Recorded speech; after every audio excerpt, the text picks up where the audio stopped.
Věřím, že je den naší smrti určen osudem, stejně tak, jako se narodíme, tak i ten den, kdy skončíme tady, tak to je určeno osudem a někdo to nazývá osudem, někdo božím plánem, ale věřím tomu, že tady určitě nejsme náhodou. Myslím si, že ne. Myslím si, že den naší smrti neurčuje osud. Nevím, to si nejsem.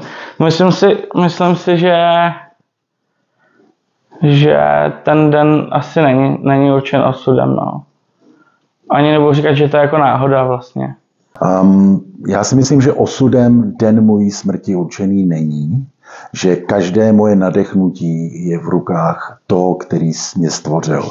A já jsem přemýšlel nad tím, jak se život zrodil, a pokud bych jenom chvíli přemýšlel o tom, co je DNA, jak je to poskládaný, a bych jenom chvíli věřil tomu, že ty molekuly všechny, ze kterých se člověk skládá, je možný nějak logicky sestavit a obživnout, tak poté si myslím, že bych přemýšlel o smrti jinak. Když na to tak nahlížíš, tak jo, no. Jako pokud věříš na osud, že osud je něco, co se nedá jako změnit a je to daný, tak asi může být jako smrt určená tím osudem.